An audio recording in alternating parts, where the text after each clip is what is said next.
Nehemias Kapitulo 13. Paghiwalay sa mga dayuhan. Nang araw na binasa sa harap ng mga taong kautusan ni Moises, natuklasan nila roon na mahigpit na ipinagbabawal sa mga Israelita ang makihalubilo sa mga Amonita o Moabita. Ipinagbawal ito sapagkat hindi sila binigyan ng pagkain na tinumi ng mga Amonita at Moabita nang dumaan ang mga Israelita sa lupain ng mga ito noong lumabas sila sa Ehipto. Sa halip, inupahan pa ng mga ito si Balaam upang sumpain ang Israel.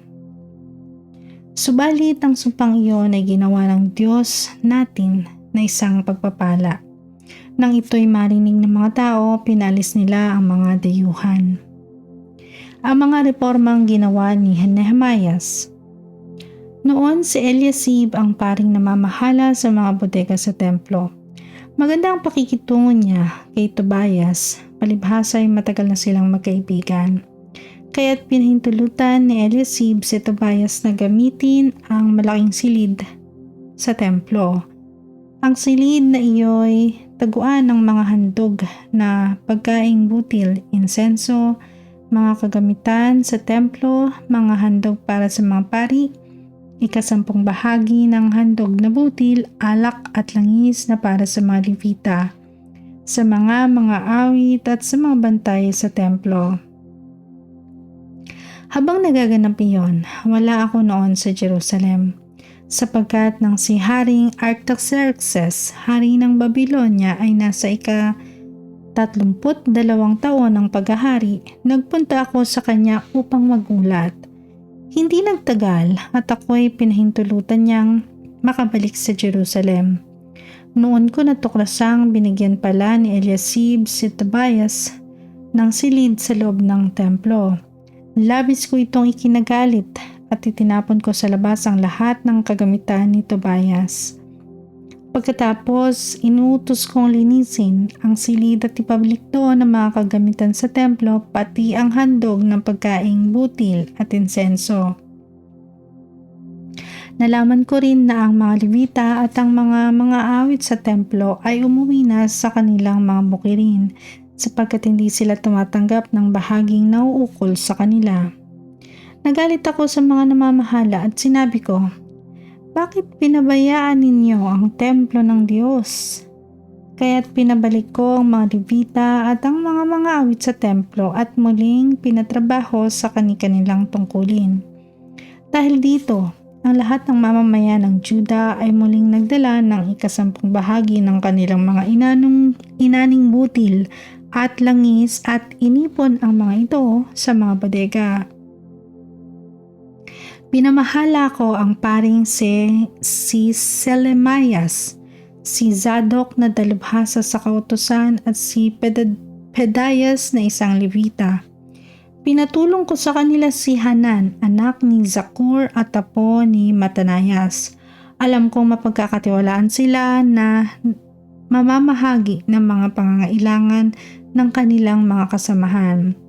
Alalahanin po ninyo, Diyos ko, ang mga ginawa kong ito para sa templo at sa panambahan doon. Noon ko rin nakita na ang mga taga-Juda ay nagpipisa ng ubas sa araw ng pamamahinga. Mayroon din namang mga nagkakarga sa mga asno ng mga trigo, alak, ubas, igos at iba pang bagay at dinadala sa Jerusalem. Pinalaan ko silang huwag magtinda ng anuman sa araw ng pamamahinga. Ang mga taga-Tiro na nasa lungsod ay nagdadala naman ng isda at lahat ng uri ng paninda at sa araw din ng pamamahinga nila ipinagbibili sa mga taga-Juda na nasa Jerusalem. Dahil dito, pinagalitan ko ang mga namumuno sa Juda. Pinagsabihan ko sila, "Masama ang ginagawa ninyong ito.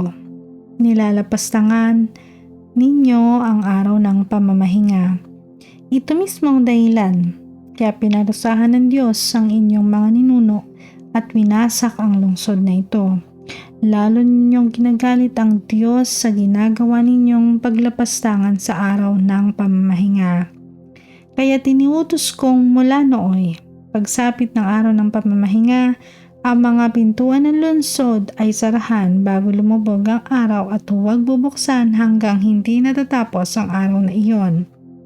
Pinabantayan ko sa aking mga tauhan ang mga pintuan upang matiyak na walang anumang panindang may papasok sa araw ng pamamahinga. Kung minsan ang mga mangangalakal sa Jerusalem ay sa labas ng pader natutulog, binalaan ko sila na kapag umulit pa sila ay gagamitan ko na sila ng dahas. Mula nooy hindi sila dumarating kapag araw ng pamamahinga. Inuutos ko sa mga Levita na dapat nilang linisin ang kanilang sarili ayon sa kautusan at magbantay sa mga pinto upang maingatang banal ang araw ng pamamahinga. Alalahanin po ninyo ako, O Diyos, sa ginawa kong ito at huwag ninyo akong parusahan sapagkat dakila ang iyong pag-ibig. Nalaman ko rin noon na maraming mga Hudyo ang nag-asawa ng mga babaeng taga-Asdod, Ammon at Moab. Dahil dito, kalahati ng kanilang mga anak ay nagsasalita ng wikang Asdod at iba pang mga wikang banyaga.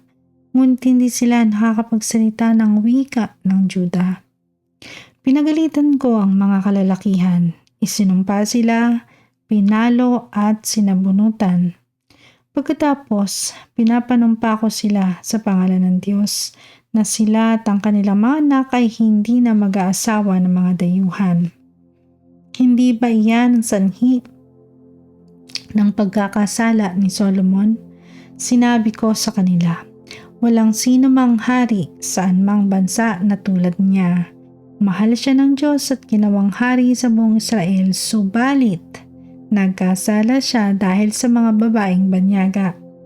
Susundin ba namin ang inyong masamang halimbawa o susuway sa Diyos dahil sa pag-aasawa ng mga dayuhan? Isa sa mga anak ni Joiada na anak ng pinakapunong pari na si Eliasib ay nag-asawa ng isang babae mula sa angkan ni Sanballat na Horonita, kaya't pinalayas ko siya sa Jerusalem. Alalahanin po ninyo, aking Diyos, ang paglapastangan nila sa tungkulin ng pagiging pari at sa kasundo ang ginawa ninyo sa mga pari at sa mga Levita. Nilinis ko ang sambayanan sa lahat ng pakikitungo nila sa mga dayuhan. Gumawa ako ng mga tuntunin para sa mga pari at mga Levita upang malaman nila ang kanilang mga tungkulin. Isinaayos ko rin ang pagdadala sa takdang oras ng mga kahoy na gagamiting panggatong sa pagsunog ng mga handog. Gayon din ang pagdadala ng mga tao sa mga unang ani ng butil at bungang kahoy. Alalahanin ninyo, aking Diyos, ang lahat ng ito at ako po'y pagpalain ninyo.